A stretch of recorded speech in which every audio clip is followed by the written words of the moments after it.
Okay, Assalamualaikum warahmatullahi wabarakatuh. Alhamdulillah, nahmaduhu wa nasta'inuhu wa nastaghfiruh wa na'udzu billahi min syururi anfusina wa min sayyiati a'malina. May yahdihillahu fala mudhillalah wa may yudlil fala hadiyalah. Wa asyhadu an la ilaha illallah wahdahu la syarikalah wa asyhadu anna Muhammadan abduhu wa rasuluh. Amma ba'du. Assalamualaikum warahmatullahi wabarakatuh semua. Hai pelajar-pelajar semua, apa khabar? Sihat alhamdulillah. Apa aktiviti ni? Makan tidur. Janganlah gitu. Janganlah makan tidur kan? Walaupun aktiviti fizikal kita terhenti kan, kita kena pastikan mental dan hati kita kena gerak. Fizikal je kita tak bergerak sangat ni tapi kalau boleh petang-petang tu kita try lah bersenam juga kat rumah jangan kita duduk diam tengok TV, bangun tidur makan tu je kita jangan kita hentikan pergerakan fizikal kita kalau kita hentikan pergerakan fizikal kita juga jangan hentikan kita punya pergerakan minda dan hati kita pergerakan minda akan terhenti dengan keluhan, alasan dan malah berfikir. Pergerakan hati akan terhenti apabila kita merunsingkan dunia lebih dari mengingati Allah SWT. So belajar, walaupun fizikal kita terhad pergerakannya, sebab PKP ni hati kita dan minda kita jangan kita hentikan. Jadi untuk menggerakkan minda kita pada pagi ini, Ustaz nak ajar korang pendidikan Islam tingkatan 4, iaitu pada muka surat 71 bahagian akidah, iaitu unit 2 Al-Jabbar, nama Allah Al-Jabbar boleh muka surat 71 okey, muka surat 71 unit 2 Al-Jabbar Al-Jabbar, Allah yang Maha Pembalas dan Maha Berkuasa, yang Maha Perkasa okey, akidah. Okey, Al-Jabbar ni maksudnya apa? Al-Jabbar ni lah maksudnya ialah nama Allah yang menunjukkan bahawa Allah Subhanahu Wa Taala yang Maha Berkuasa secara mutlak untuk melakukan segala kehendaknya. Okey, dalil nakli nama Allah Subhanahu Wa Taala Al-Jabbar, Allah berfirman dalam surah Al-Hashr ayat ke-23 yang berbunyi, A'udzubillahi minasyaitonirrajim, Bismillahirrahmanirrahim.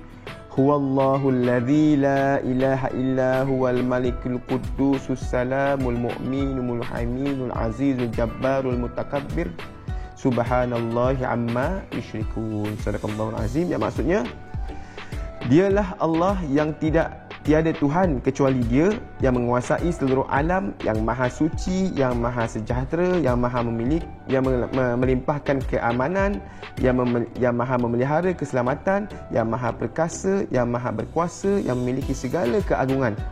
Maha suci Allah daripada apa yang mereka persekutukan. Itu dalil nakli yang menunjukkan Allah Subhanahu Wa Taala Al-Jabbar. Allah Subhanahu Wa Taala Al-Jabbar, yang maha berkuasa secara mutlak. Okey. Itu dalilnya, surah Al-Hashr ayat ke-23 surah ke-59. Jadi kita pergi muka surat sebelah. Kefahaman mengenai nama Allah Subhanahu Wa Taala Al-Jabbar. Ada tiga kefahaman tentang Allah Subhanahu Wa Taala Al-Jabbar. Okey, apa dia tiga kefahaman tu? Okey, Ustaz dia buat 5 minit juga iaitu dua Allah, satu manusia. Dua Allah, satu manusia. Apa dua Allah tu? Bukan Allah dua tapi dua Allah ni.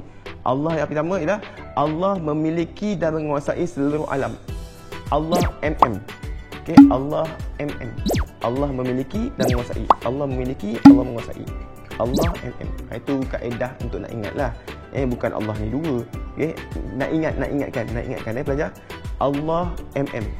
Allah menguasai dan memiliki. Okey, seluruh alam, semua makhluk berada dalam perintah Allah Subhanahu Wa Taala. Okey, yang pertama Allah MM, yang kedua Allah ta'bidi. Allah ta'bidi ialah Allah tak boleh dipersoalkan. Allah tak boleh dipersoalkan. Jadi nanti Ustaz ulas satu. Yang ketiga, satu manusia, dua Allah, satu manusia kan? Satu manusia apa? Satu manusia tak? Manusia SRD. manusia SRD.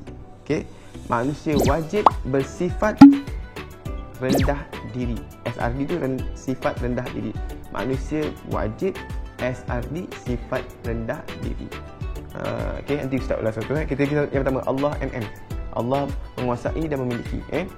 Allah SWT menguasai dan memiliki seluruh alam. Okey, semua makhluk berada dalam perintah Allah SWT.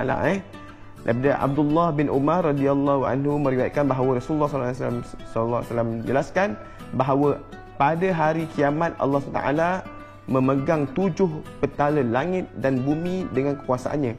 Kemudian Allah SWT berfirman dalam hadis kursi, Anna jabbaru aina jabbarun aina mutakabbirun. Okey, riwayat Ibnu Majah. Maksudnya, aku yang maha perkasa. Di manakah orang yang berkuasa? Di manakah orang yang sombong di dunia dahulu? Masya Allah. Kau rasa sombong kat dunia ni esok kan? Nanti Allah dekat akhirat besok takut sebab Allah yang maha berkuasa kan. Jangan sombong-sombong kat dunia ni. Allah tak suka pada orang yang sombong. Kalau korang besok kan mati kan, boleh bungkus kain kafan sendiri, kemudian kau boleh ngesok-ngesok masuk dalam, korang boleh masuk ngesok-ngesok masuk dalam kubur, kambus tanah sendiri. Sombong tak apa. Ini semua perlukan orang lain. Kita perlukan manusia lain untuk bantu kita, kebumikan kita. Kita perlukan Allah SWT untuk kebergantungan kita pada dia. Jadi Allah tak suka pada orang sombong sebab Allah yang maha Jabbar, Allah yang maha perkasa. Okey. Nombor 2, Allah tak bidi. Allah tak boleh dipersoalkan. Tak boleh dipersoalkan. Okey. Allah tidak, subhanallah, tidak boleh dipersoalkan perbuatannya. Setiap perbuatan Allah SWT, setiap perbuatan Allah SWT mengandungi hikmah yang tersembunyi. Allah berfirman dalam surah Al-Anbiya ayat ke-23, la yus'alu amma yaf'alu wa hum yus'alun. Okey, surah Al-Anbiya ayat ke-23.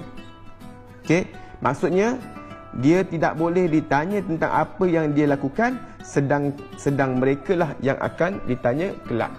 Okey, kita tak boleh tanya Allah SWT, kenapa macam ni berlaku ya Allah? Apa salah aku ni, hidup susah ni ya Allah? Kenapa ni ya Allah? Sekarang ni kena COVID-19, COVID-19 ni ya Allah, tak boleh nak keluar ni ya Allah. Tak boleh kan? Setiap musibah pasti ada hikmahnya. Setiap musibah pasti ada hikmahnya. Jangan kita persoal-soalkan lagi.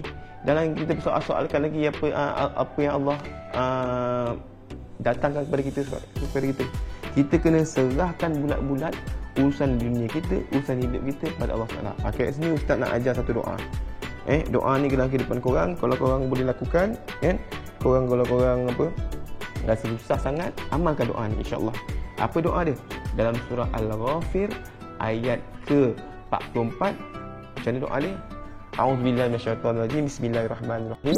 Wa ufawwidu amri ila Allah, innallaha basirun bil ibad. Dapat? Surah Al-Ghafir ayat ke-44, wa ufawwidu amri ila Allah, innallaha basirun bil ibad. Maksudnya apa pelajar-pelajar? Dan aku sentiasa menyerahkan urusanku bulat-bulat kepadamu ya Allah untuk menyerahku. Sesungguhnya Allah Maha melihat, Al-Basir, Allah Maha melihat keadaan hamba-hambanya. Tu amalkan doa tu. Kita belajar serahkan diri kita bulat-bulat pada Allah Taala. Bukan kita nak bergantung pada manusia lain, bukan kita nak bergantung pada makhluk lain. Kita bergantung pada Allah Subhanahu wa Taala. Tu kita tak boleh persoalkan apa yang Allah Tuhan. Kena dengan masa sekarang ni, kena dengan masa sekarang yang mana kita dilanda wabak COVID-19 ni kan, wabak COVID-19 ni. Kita kena berserah kepada Allah Taala kan. Rezeki itu adalah jaminan daripada Allah Taala. Selagi ada kehidupan, selagi itu ada rezeki yang mengalir. Jangan kita risau kan. Selagi kita masih hidup, selagi itu ada rezeki kan. Kita hanya perlu berusaha je. Yang lebihnya tu, baki itu kita serah kepada Allah Subhanahu wa Taala. Kerana rezeki tak pernah salah alamat. Tu belajar kena ingat tu belajar. Tu kena bergantung. Kita jangan bersoal kepada Allah Taala. Macam sekarang ni kan, kita tak boleh nak keluar. Lepas tu kita punya pergerakan kita terhad, tak boleh kerja kan. Tapi nampak kerajaan nak bagi bantuan. Lepas tu kerajaan bagi moratorium apa?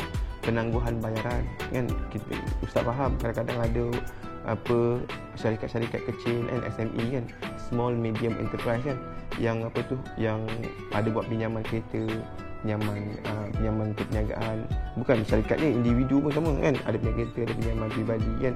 Jadi kerajaan buat moratorium ni, penangguhan bayaran, untuk tak ada kita beri nama kalau tak bayar kena sikris ke, kena dianalisa sebagai orang tak bayar, kena blacklist ke tak kan. Jadi moratorium ni kita penangguhan bayaran supaya kita ada duit lebihan untuk simpan di masa hadapan. Terima kasih kerajaan kan. Okey, jadi kita jangan persoalkan, ada hikmah setiap musibah, pasti ada hikmahnya, pasti ada hikmahnya. Kita kena sabar aja insya-Allah Okey, yang ketiga manusia SRD. Manusia wajib bersifat rendah diri. Kenapa? Kerana Allah SWT akan mencampakkan makhluknya yang bersikap takbur dan berbongkak ke dalam neraka Jahannam. Ui, takut Jangan sifat sombong, jangan sikap takbur. Nanti Allah akan campakkan kita ni yang sombong dan takbur ni ke dalam api neraka Jahannam Allah SWT. Okey. Kita tengok dekat satu hadis Nabi sallallahu alaihi wasallam daripada Abu Hurairah radhiyallahu anhu meriwayatkan bahawa Rasulullah sallallahu alaihi wasallam bersabda, syurga dan neraka berdialog. Syurga berkata akan masuk ke dalamku orang-orang yang lemah dan para miskin, manakala neraka pula berkata akan masuk ke dalamku orang-orang yang bengis dan sombong. Maka Allah berfirman kepada neraka, engkau siksaanku, aku membalas denganmu siksa siapa yang aku mahu. Dan Allah berfirman kepada syurga, engkaulah rahmatku, aku mengasihi denganmu sesiapa yang aku mahu. Masya-Allah. Kita ada pilihan, kita nak masuk syurga atau nak masuk neraka. So kita kena pegang kepada konsep kefahaman Allah Al-Jabbar ni kan. Ada 3 konsep tadi. Allah Allah yang memiliki dan menguasai, Allah tak bidi, Allah tak boleh dipersoalkan. Yang ketiga, manusia mesti ada sifat rendah diri. Manusia SRD, manusia sifat rendah diri. Kita faham konsep ni, insya-Allah dia akan mendorong kita ke arah masuk ke syurga Allah Subhanahu wa taala. Jangan sombong-sombong, jangan bongkak-bongkak, sebab Allah saja yang berhak berkuasa dan maha perkasa kepada setiap makhluk ni. InsyaAllah kita boleh pilih kita nak masuk syurga atau neraka kan. Kita kena berusaha untuk menjadikan diri kita boleh masuk ke dalam syurga Allah dan elakkan diri kita daripada masuk ke neraka Allah Subhanahu Wa Taala. Okey, belajar boleh faham ya. Jadi kita dah serahkan diri kita bulat-bulat pada Allah Taala kan. Kita dah berusaha kan. Kita sekarang ni sibuk dengan wabak COVID-19 ni kan. Jadi Allah akan bagi jalan keluar insya-Allah. Jalan keluarnya macam mana? Kata Allah SWT, wa may yattaqillaha yaj'al lahu makhraja. Barang siapa yang bertakwa kepada Allah SWT kan, maka Allah akan beri dia jalan keluar. Takwa kepada Allah SWT, jaga solat, tutup aurat, buat perkara-perkara yang Allah suka dan tinggalkan perkara-perkara yang Allah larang. InsyaAllah kita akan dapat diberikan oleh Allah SWT jalan keluar daripada segala masalah dalam kehidupan kita. Okay, Ustaz rasa sampai setakat ni saja untuk pendidikan Islam tingkatan 4 Allah Al-Jabbar. Moga bermanfaat untuk korang yang kat rumah tu. Selamat berulang kaji. Jangan makan tidur, tengok TV, makan tidur, main game. Buka buku untuk biar naik sekolah nanti kita lebih bersedia dan lebih bersedia untuk menempuh alam persekolahan ini kembali. Dan nanti dalam masa yang sama kita nanti nak dapat berjumpa dengan peperiksaan kan, dapat jawab peperiksaan dengan baik insya-Allah. Saya rasa sampai setakat ni saja. Aku liqauli haza wa astaghfirullahal azim li wa lakum wa billahi taufiq wal hidayah. Wassalamualaikum warahmatullahi wabarakatuh. Sekian, assalamualaikum.